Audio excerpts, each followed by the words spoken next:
Glória a Deus. Essa expressão, querida, eis-me aqui, é uma expressão que a gente ouve, né? De vez em quando nós temos canções que a gente canta dizendo assim, eis-me aqui, Senhor. Mas é uma expressão que consta na palavra de Deus, está na palavra de Deus, e foi utilizada por um profeta que tomou uma decisão na sua vida. Antes de nós lermos a palavra, eu quero, nessa noite, falar com você exatamente o tema da mensagem é essa. Nós somos frutos das nossas escolhas. Nós somos frutos das nossas decisões.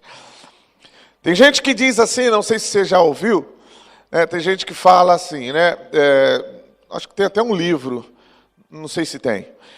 Nós somos aquilo que nós comemos. Já ouviu falar nessa expressão? Você é aquilo que você come, você é aquilo que você ingere. Certo ponto, né, tem um fundo de verdade nisso, né? Porque nós escolhemos a saúde que nós vamos ter no futuro de acordo com aquilo, né, com o nosso estilo de vida. Não somente o que você come, mas a atitude de você sair de casa, levantar, mover-se, né, fazer alguma coisa. Então, tem a ver também. Mas eu quero dizer nessa noite que eu tenho a máxima convicção que, principalmente na vida espiritual, ministerial, no reino de Deus, nós somos aquilo que nós decidimos ser. E eu vou dizer para você, com base bíblica, por que eu estou afirmando isso.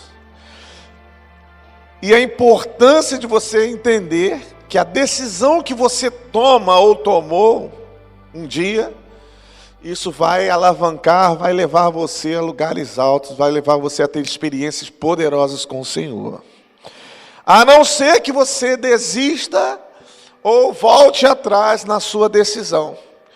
E infelizmente hoje a maioria, posso dizer assim, não estou falando daqui da igreja, né, da comunidade evangélica cristã, eu estou falando da igreja de um modo geral. A maioria das pessoas que tomaram uma decisão com o Senhor, e principalmente decidiram lá no dia da conversão, e depois que iam tomar uma posição na vida, iam ser testemunhos, iam pregar a palavra e tal. A grande maioria das pessoas tem vivido uma vida morna e se esqueceram de um compromisso que assumiram com o Senhor. Porque ser cristão não é vir à igreja, né? Essa expressão é até meio esquisita, ir à igreja. Mas ser cristão não é prestar culto ao Senhor. Não é estar aqui no Tadel regional, tomar ceia. Ser cristão não é isso, querido. Isso, na minha opinião modesta, é uma obrigação nossa. Nós devemos congregar, por obediência nós fazemos isso. Mesmo que eu não quisesse, como eu falei aqui no começo, eu teria que estar aqui. Eu teria que estar em cultos, eu teria que ser frequente em reuniões, porque a Bíblia manda fazer isso. Porque isso é importante para nós. Mas ser cristão não é isso. Ser cristão, quem sabe uma definição do que é ser cristão? Quem poderia dizer aqui? Nós estamos, né, entre eu e você, a Jesus Cristo, né, a Jesus. Então diga para mim, o que você acha que é ser cristão? Hã? É ser um passarinho? Eu só estou ouvindo assim, ó. O que é ser um cristão de verdade? É ir à igreja? É falar aleluia, glória a Deus? Hã? Não, claro que não, né? Ser cristão é ter um compromisso com o Senhor. É ter uma aliança com Deus, é simples. É você tomar uma decisão na sua vida de ser um seguidor de Jesus. Os apóstolos, os discípulos passaram a ser conhecidos como cristãos porque eles seguiam o que se chamava de o caminho, né? A Bíblia diz isso. Em Atos dos Apóstolos tinha essa expressão, o caminho. Depois eles passaram a ser chamados de cristãos, ou seja, aqueles que se parecem, aqueles que seguem os ensinamentos de Cristo. e seguir o ensinamento de Cristo, então inclui tudo isso que eu falei aqui. Você vai à reunião, você presta culto, você fala aleluia, glória a Deus, você ora, você jejua, você lê a palavra, mas principalmente você transparece, você demonstra ser alguém transformado. E isso é que vai fazer a diferença nos dias em que nós estamos passando, e daqui para frente as coisas estão apertando, Jesus está voltando, as coisas estão sendo assim bem difíceis nos dias de hoje, no mundo inteiro, no Brasil. Antigamente a gente falava, mas tinha uma visão local. Hoje a gente consegue, por causa da globalização da internet, a gente consegue enxergar o mundo inteiro e como ele está. A gente conversa aqui com o pastor Ralph, nós temos discipulados aí, e os pastores, a gente sabe, de vez em quando a gente conversa, a gente sempre pergunta, eu pelo menos pergunto, como é que estão as coisas aí e tal. A gente sabe da dificuldade, da incredulidade, da apostasia que tem acontecido na Europa inteira. As coisas lá, a questão do islamismo, o pessoal que é muçulmano, a coisa tem tomado uma dimensão assim, entrado em todos os lugares, todos os países lá, e a coisa está muito esquisita. O cristianismo tem decaído, a fé tem se esfriado.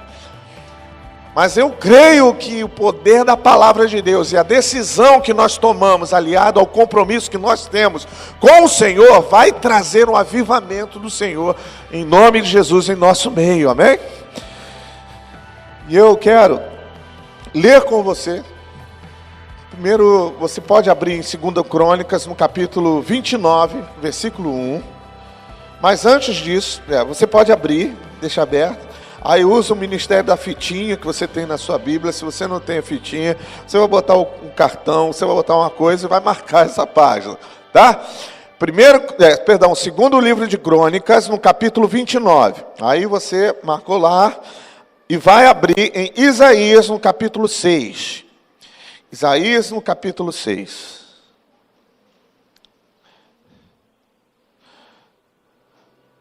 Podemos ler em Isaías, capítulo 6? Eu falei aqui, sobre a questão, aquela declaração, eis-me aqui. E foi o profeta Isaías que disse isso. Vamos ver em que condições e o que isso tem a ver com essa questão de escolha e decisão. Vamos lá, podemos ler? A partir do versículo 4. Isaías capítulo 6, a partir do versículo 4. Isaías tem uma visão. Ele tem a visão do templo do Senhor. Enfim. E no versículo 4 diz assim: o barulho das vozes dos serafins fez tremer os alicerces do templo, que foi ficando cheio de fumaça. Então eu disse: ai de mim, estou perdido, pois os meus lábios são impuros, e grave bem isso, moro no meio de um povo que também tem lábios impuros. E com os meus próprios olhos vi o Rei, o Senhor Deus, o Senhor Todo-Poderoso. Aí um dos serafins voou para mim, segurando com uma tenaz uma brasa que havia tirado do altar. Ele tocou a minha boca com a brasa e disse: agora esta brasa tocou os seus lábios e as suas culpas estão tiradas e os seus pecados estão perdoados. Veja bem, aqui ele está falando que os lábios, ele estava fazendo uma declaração: o Senhor, ai de mim, misericórdia, ter essa visão, misericórdia estar diante dessa glória toda, porque eu sou uma pessoa de lábios impuros e habito no meio de um povo de impuros lábios. Isaías faz menção àquilo que ele sempre aprendeu e aquilo que o povo hebreu tinha na sua cabeça, de que diante do Senhor, como diz lá o Salmo 24, quem subirá ao Monte Santo, quem entrará no seu sagrado templo, que tem mãos limpas e coração puro. Mas aqui está falando de lábios. Mas eu quero dizer que a Bíblia diz também que a boca fala do que está cheio o coração. Então, automaticamente, ele também está falando de coração. Tanto é que o anjo tocou nos seus lábios e os seus pecados foram perdoados. Mas por quê? Mas Isaías não era profeta, pastor? Como é que ele está dizendo que ele estava com o coração ou com os lábios impuros? Querido, uma coisa é sua vida espiritual e outra coisa é sua vida ministerial. Alguém já viu algum pastor, infelizmente, nesses dias, cair? Alguém já viu pastor, ou líderes, ou seja, quem for, apóstolo, semideus, qualquer coisa dessa que chamam por aí, ter uma queda vertiginosa? Vocês já viram isso? Acontece, não acontece? Por quê? Porque tomaram uma decisão. Decidiram olhar para o pecado. Decidiram andar sob uma linha muito fina. E aí o perigo, querido, é muito grande. O profeta Isaías teve a visão do Senhor, por isso ele disse, porque diante da glória do Senhor, nós não somos absolutamente nada. Eu lembro muito de uma canção, muito antiga, expressava muito bem isso. Música era de outra era, né? A era glacial, jurássica. Musiquinha dessa época que dizia assim: quando olho tua santidade, quando vejo sua formosura, quando tudo obscurece devido ao teu resplendor. Quando tudo obscurece devido ao seu resplendor. Porque diante da glória do Senhor, queridos, diante da presença de Deus, nós não somos nada.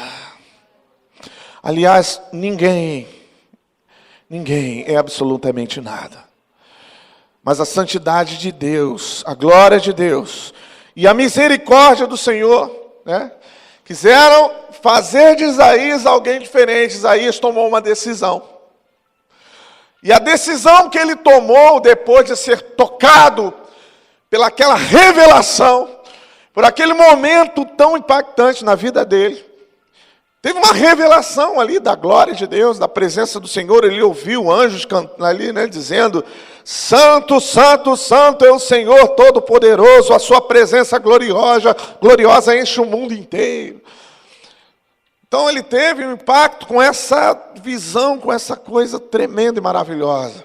E aí ele tomou uma decisão, porque Deus fez uma pergunta. Depois, alguns versículos você vai ver lá no versículo 8. É até meio engraçado, porque estava Deus e o profeta Isaías. Uma conversa a dois. E Deus pergunta, faz uma pergunta. Profeta Isaías, meu filho, quem enviarei? Quem será o nosso mensageiro? Ele estava perguntando a Isaías, não sei, ele estava ali, ele deve ter olhado para um lado para o outro: Senhor, o Senhor está falando comigo, Só pode ser eu. Eu já vi isso aí, tem mulheres que são assim, já viu? Agora eu vou falar aqui, quantos casados homens tem aqui? Homens casados, ou que moram, com a mulher aí, que vão casar um dia, em nome de Jesus. Já ouviu quando a mulher chega assim, você está passeando, andando, se você vai no shopping, se você não vai, procura ir, Aí você vai no shopping com a sua esposa, está lá andando distraidamente, ela passa na vitrine, aí tem uma sandália, na loja tem uma sandália, que a sandália tem um negócio assim, um anzol com uma linha, que faz assim, ó, no rosto da sua esposa, e ela faz assim, olha para aquela sandália e fala assim. Não sei se vocês já ouviram isso, Eu já ouvi contar, porque lá em casa não acontece isso, não. Minha esposa não está aqui, eu posso falar. Aliás, ela está fazendo um curso hoje à noite, né, pela prefeitura, e ela não pôde estar aqui. E aí, olha assim, ela falou, ai, que sandália linda. Ai, bom, né? Que linda essa sandália. Ou seja, ela está dizendo, em outras palavras, o quê? Compra essa sandália para mim. É ou não é? Tanto é que alguns fazem desentendido, aí continua caminhando, é mesmo, tal, que legal, tal, aquela coisa. Mas aí você vai, passa em outras lojas, ela fala assim, aquela sandália era mais bonita do que essa, né? Não sei o que, tal. Aí, e se você não compra, um dia ela vai comprar. E aquela sandália que estava lá na vitrine vai estar no pé dela lá. Ela vai dar um jeito de comprar aquela sandália. Deus fez uma pergunta assim, quem é que eu vou enviar? Assim, né? Quem vai levar as minhas mensagens? Você está aí, né, tocado pelo poder do Espírito, com seus lábios pegando fogo. Quem será que eu vou enviar, né? Sabe por quê? Deus quer ouvir a sua resposta. Deus quer ouvir a sua decisão. Claro que Deus estava falando que era Isaías. É claro. Mas Deus não faz assim, olha, Wellington, vai, agora você vai, porque eu estou mandando e eu quero. E aí força o Wellington, vai, tá bom, Senhor, eu vou, né? Mas não é desse jeito. Ele queria ouvir o que ele ouviu. E o que Deus ouviu? Aqui estou, Senhor. Eis-me aqui. Envia-me a mim. E olha que não era fácil, querido. A missão de Isaías não foi muito fácil, porque ele estava lidando, na época, com o rei de Israel, e agora é 2 Crônicas, capítulo 29. Você vai abrir lá em 2 Crônicas, capítulo 29, e você já está aí marcado, eu não marquei, porque eu não fui obediente a mim mesmo, né? Aqui, já achei. Então, 2 Crônicas, no capítulo 29, fala sobre a vida de Ezequias. Ezequias era filho do rei Acais, não é isso? Rei Acais. O rei Acais, pisando na grama sintética aqui, quase que eu caio. O rei Acais fez tudo o que era errado. Isaías foi dessa época, foi o profeta nesse momento, onde o rei de Judá, Acais, a Bíblia diz no capítulo 28, você pode depois ler, a gente pode, né, falar alguma coisa aqui, e vai ver logo os primeiros versículos, diz aqui, Acais tinha 20 anos de idade, quando se tornou o rei de Judá. 20 anos de idade. Quem tem 20 anos aqui? Quem tem 20, 21 anos? Além do, né, Marcelo, quem mais tem aqui 21 anos? Quem é mentiroso aqui que falou, levantou? 20 anos. Então, você imagina ser rei de Judá com 20 anos. 20 anos quando se tornou rei de Judá. Ele governou por 16 anos em Jerusalém. Acais não seguiu o bom exemplo do antepassado rei Davi. Pelo contrário, fez aquilo que não agrada ao Senhor, seu Deus. E seguiu o exemplo dos reis de Israel, que só faziam coisas erradas. Só faziam coisas burradas. Né? Os reis de Israel, nessa época, eles faziam assim, coisas que eram abomináveis a Deus. Então tinha Israel e tinha Judá. E Jerusalém, capital de Judá, onde reinava Acais, sofreu uma influência muito negativa dessa decisão desse rei. Então, o que ele fez? Ele mandou levantar lá uma estátua, lá um ídolo de Baal. E por muito tempo seguiu, esse rei servia a esse Deus, Baal, destruiu o templo, arrancou as coisas do templo, do santuário do Senhor, tirou as coisas sagradas, jogou fora, enfim, fez uma coisa terrível em Judá. Se distanciou, se afastou, ele tomou uma decisão muito ruim. E sofreu as consequências disso. A Bíblia diz lá, no versículo 6, no capítulo 28, Dá uma olhada no 28, volta atrás um pouquinho. Em um só dia, o rei de Israel, olha, em um só dia, o rei de Israel, Peca, filho de Remalias, matou 120.000 soldados valentes do exército de Judá, do exército de Acais, do rei de Judá. Num dia só, Israel lutou contra Judá e matou 120.000 soldados valentes. Não eram qualquer soldados, eram soldados de primeira linha. Eram soldados valentes. Foram mortos. Deus fez isso, no versículo 6 ainda, porque o povo de Judá havia abandonado o Senhor, o Deus dos seus antepassados. Terrível, né? Agora vai no versículo 22 desse mesmo capítulo 28, nós vamos chegar lá. E eu quero chegar a uma conclusão com vocês aqui, já já. Versículo 22. Quando as dificuldades aumentaram, o rei Acais cometeu pecados piores contra Deus. Então já não bastava o que ele fez. Ele ainda procurou fazer coisas piores ainda. Você imagina, pensa em alguém que faz burrada uma atrás da outra. O rei Acais.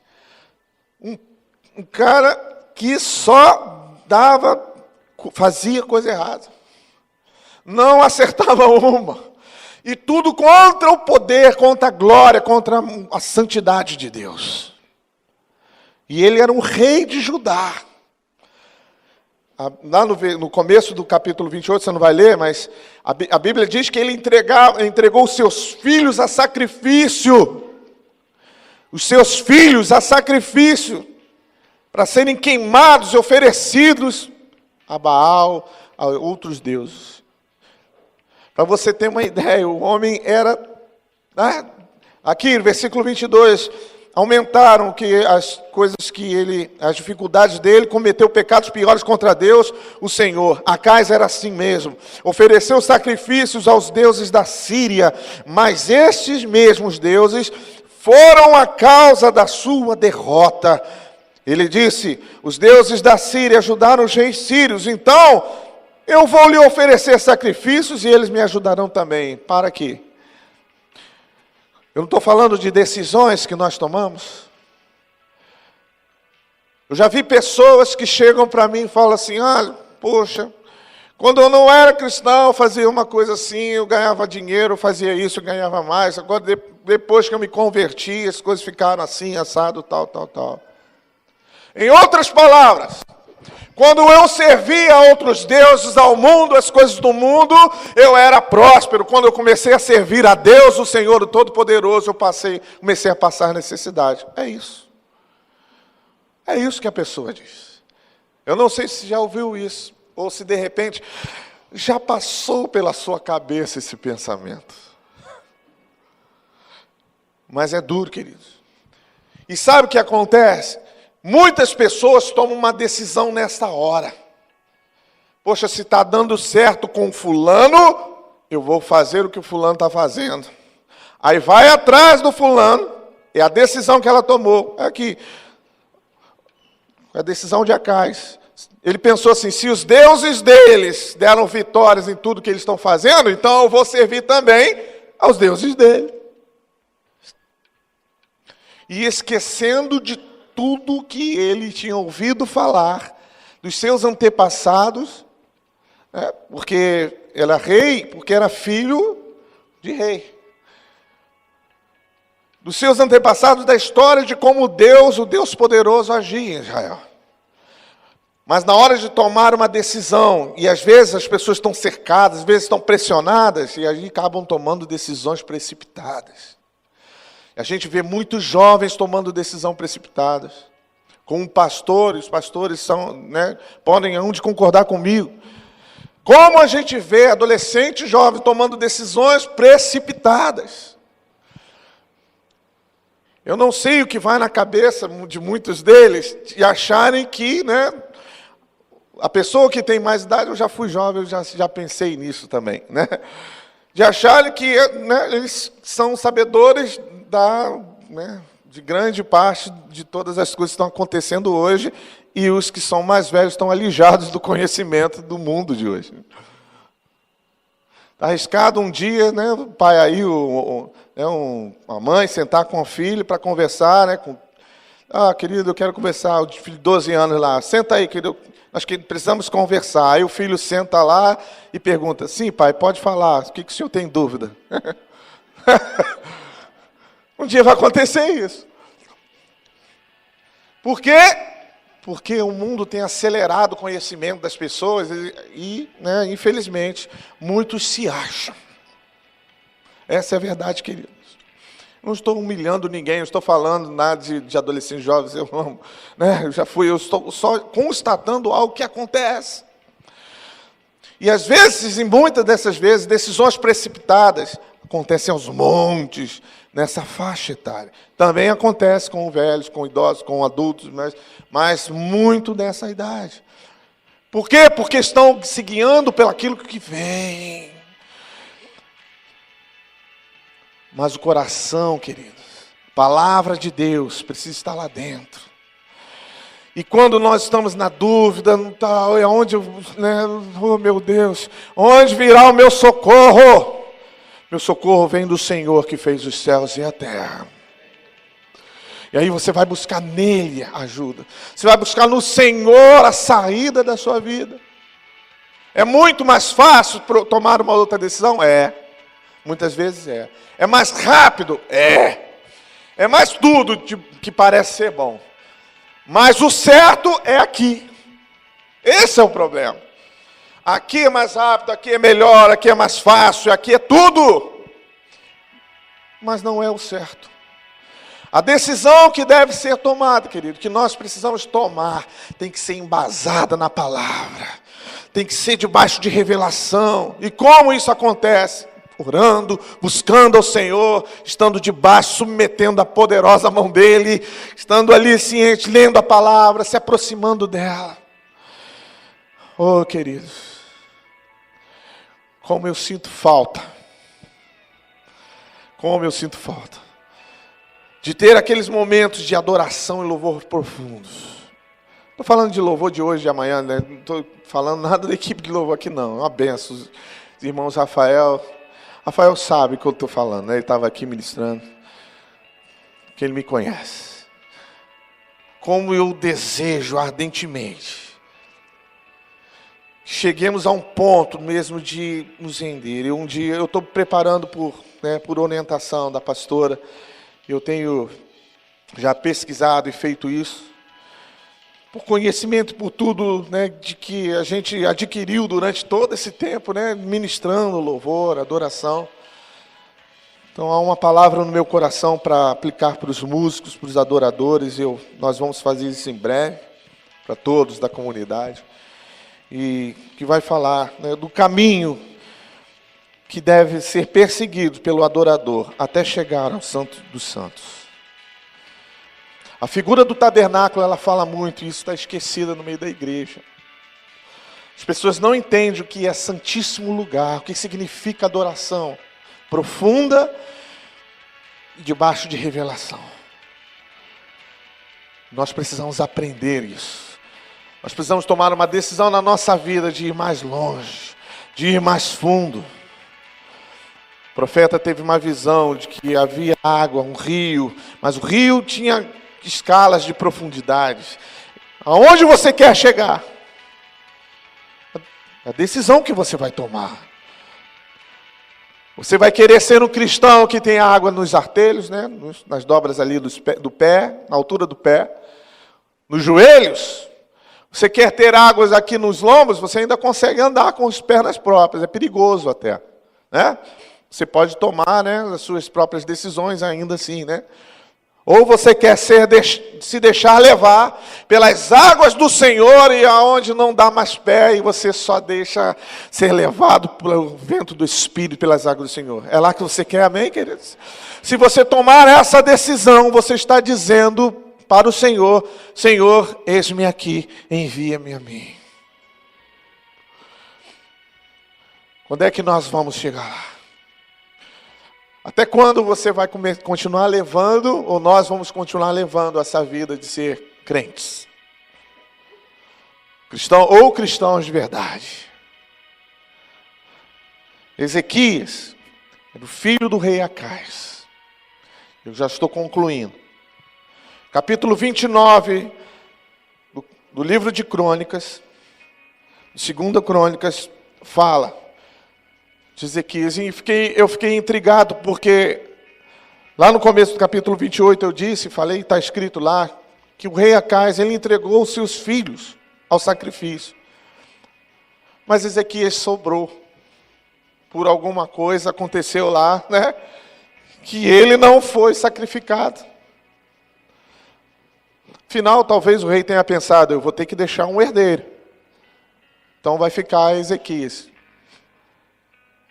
Ezequias cresceu no meio de uma coisa assim, no meio de homens de lábios impuros. Quantos cresceram aqui em um ambiente nada cristão? Quem está aqui teve uma família que não era nada cristã, problemas familiares, talvez de relacionamento, talvez por servir a outros, né? A outra religião.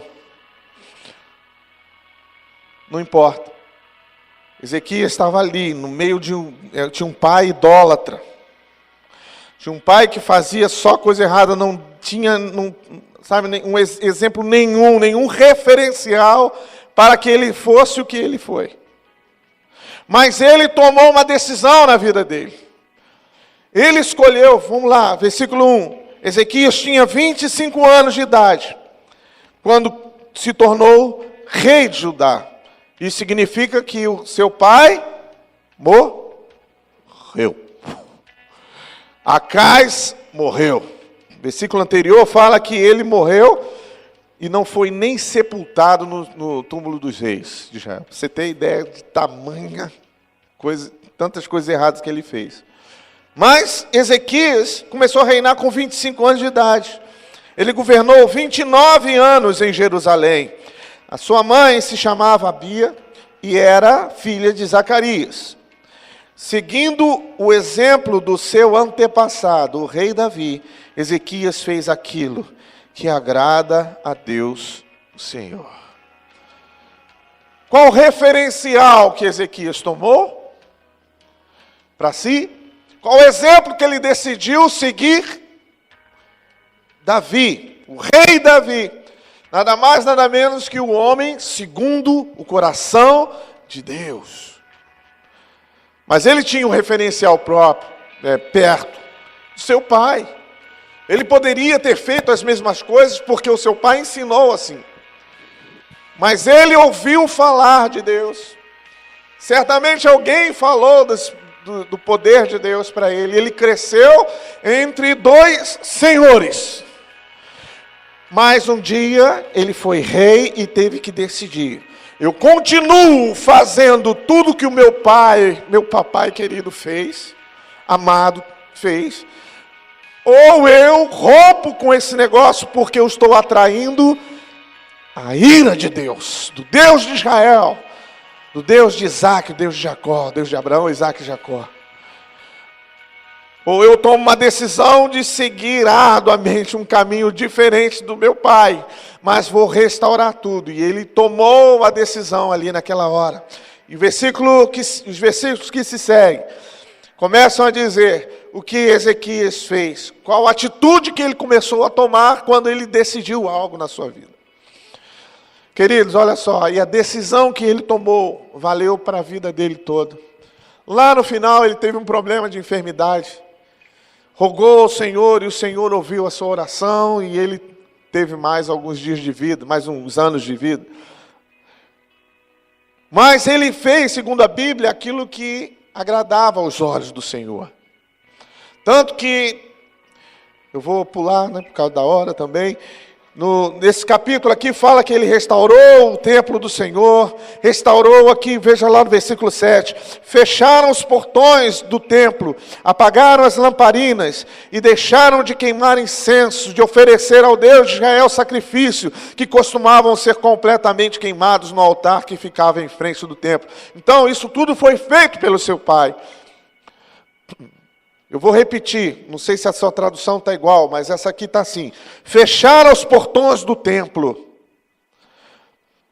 Uma das coisas que fizeram na outra época, no período onde seu pai reinou, fecharam os portões do templo. O que significa isso? Vamos lá, vamos trazer para os dias de hoje. Qual é o templo do Senhor? Qual o lugar de habitação? O seu? O meu coração é o seu altar. Fecharam o templo. Uma pessoa que fecha seu coração, apagar as lamparinas. O que a Bíblia diz? Lâmpada para os meus pés é a tua palavra. Ou seja, se distanciaram da palavra. O que mais? Deixaram de queimar incenso. Não preciso nem dizer o que é, todo mundo sabe. O que é queimar incenso, querido?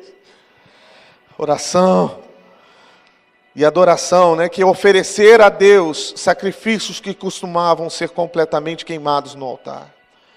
Ou seja, deixaram princípios de lado. Quando o cristão toma uma decisão de deixar os princípios de lado, a palavra, de abrir o seu coração para a revelação do Senhor, de oferecer a adoração a Deus, de orar ao Senhor, ele começa a se afastar de Deus. Quantas vezes você já ouviu isso aqui? Né? Quantas vezes você já ouviu pregações falando sobre isso? Gente te aconselhando? Essa é a verdade. Da Bíblia de ponta a ponta, essa é a verdade. Esses são os princípios, são as coisas primordiais para a vida de um cristão. Desde o momento em que se fizeram isso, Deus se afastou. Na verdade, a pessoa se afastou de Deus. E a mão de Deus já não era mais ali. Mas o olhar, a misericórdia de Deus agia ainda. Tanto é que ele restaurou tudo isso através da vida desse homem, desse novo rei chamado Ezequias. E aí ele começou a reconstruir isso, trouxe de volta, inaugurou o templo, chamou os levitas para fazer uma festa. E chegou a época da Páscoa. Páscoa é muito legal, queridos, porque eles começaram a relembrar as grandezas, os feitos, o livramento de Deus. Livramento do povo de Israel, isso é relembrado na Páscoa. Então eles comemoraram tanto, foi uma festa tão boa que diz aqui, que eles ainda pediram para esticar mais 4 dias de festa. E eles esticaram mais 4 dias de festa, de louvor, de música, adoração. Imagina algo tremendo, assim, poderoso, sacrifícios, centenas e centenas de ofertas de sacrifícios, tanto que os sacerdotes não davam conta, pediram para os levitas ajuda, para ajudar a sacrificar os animais e oferecerem a Deus. Você imagina o coração de Deus em ver aquilo. Era início do avivamento, era o início de um novo tempo que o povo de Judá iria presenciar. Primeira prova, para encerrar, né? Primeira prova, veio lá uma pessoa chamada Senaqueribe. Capítulo 32 diz: depois de tudo isso, dessas provas de fidelidade que o rei Ezequias deu ao Senhor, Senaqueribe, rei da Síria, invadiu o país de Judá, invadiu Judá. O seu exército cercou as cidades protegidas por muralhas, procurando conquistá-las. O exército da Síria é muito forte, era muito poderoso. Nessa época era terrível, eles conquistavam, eles entravam e conquistavam tudo. Senaqueribe, ele fez algo, quando ele percebeu e soube que estavam adorando ao Deus de Judá, ao Deus de Israel. Senaqueribe pegou, escreveu uma carta e mandou uma carta mal criada para Ezequias, falando assim: olha, em outras palavras, pode servir ao seu Deus que vocês não vão conquistar nada, vocês não vão conseguir segurar a onda porque eu vou entrar com tudo. E os enviados de Senaqueribe começaram a gritar em voz alta para as pessoas do muro, para amedrontar e dizer: olha, o rei Ezequias está enganando vocês, fazendo vocês servir a um Deus invisível, a um Deus qualquer aí, eles não vão segurar a onda. Ele não vai segurar essa onda. O Deus de vocês vai abandonar vocês quando vocês mais precisarem. Porque eu vou chegar com tudo, nós vamos arrebentar isso aí e vocês vão morrer. E a fama era grande. Querido, diga para mim, é ou não é para tremer? Quando você está servindo a Deus, está lá, de repente vem lá um problema lá financeiro na firma que você trabalha e manda você embora. Quando você estava fazendo construção na sua casa. É ou não é para balançar a estrutura? Quem faz obra sabe, né? Você está lá, tal, acontece algo, de repente, na sua saúde. Aí você tem que abandonar os projetos. Quando mais você estava sonhando, as coisas acontecendo, aí vem uma guerra dessa. Rei Senaqueribe falou, apontando o dedo, né? Em outras palavras, seus enviados lá. Sabe o que Ezequias falou? Vai lá no capítulo 32, versículo 7. Quando viu que o povo estava começando a amedrontar, a tremer. Sejam fortes e corajosos. Não fiquem assustados. Não tenham medo do rei da Síria e do seu enorme exército. Pois aquele que está do nosso lado é mais poderoso do que o que está do lado dele. Ele só conta com a força dos homens, mas do nosso lado está o Senhor, o nosso Deus, para nos ajudar e para guerrear por nós. Aleluia! Glória a Deus, queridos. Nós temos um aliado. O nosso Deus nos protege no meio da guerra. Eu sei, queridos, tem gente passando por muita luta. Lá em São Pedro, né, tem irmãos que estão passando por momentos muito difíceis. Muita luta. Sabe, algo assim, mas eu creio no Deus a quem eu sirvo. Eu sei quem tenho crido e sei que Ele é poderoso. Eu creio nesse Deus poderoso que age em nosso favor.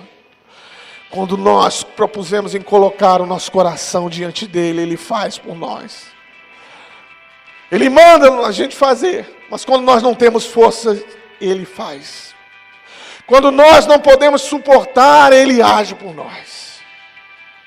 Sabe o que aconteceu? Eu não vou ler aqui, mas você vai depois, você pode ler. Rei Senaqueribe ouviu, né, soube dessas coisas, falou, então tá bom, vocês vão ver. Antes que ele pensasse, sonhasse, a Bíblia diz que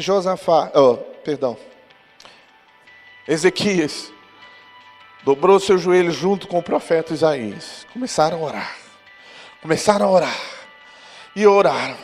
E começaram a clamar, Senhor, Tu és o Deus que nos livra, Tu és o Deus que nos trouxe até aqui, Tu és o Deus cujo altar foi restaurado e nós temos feito grandes coisas para o Senhor e o Senhor tem feito maravilhas e coisas mais poderosas em nosso favor.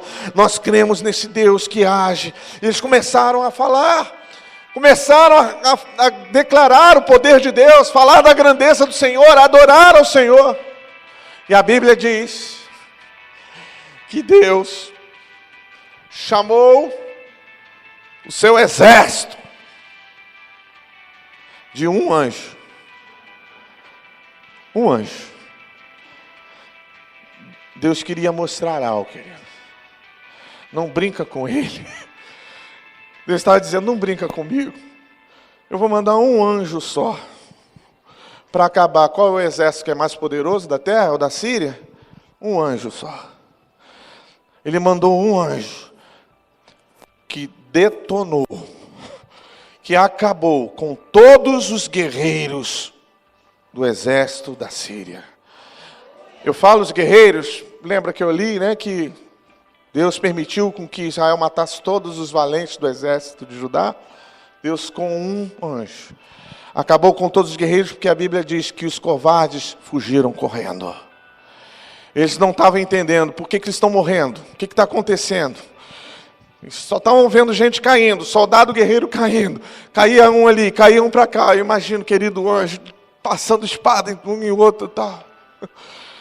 Um exército tombou e os covardes fugiram, porque o anjo enviado do Senhor protegeu uma nação. E eu quero dizer para você, queridos, quantos creem na palavra que diz que o anjo do Senhor acampa ao seu redor daqueles que o temem, e os guarda e os livra do mal? Quantos temem ao Senhor aqui? Fique de pé, você que tomou uma decisão pelo Senhor uma vez na sua vida.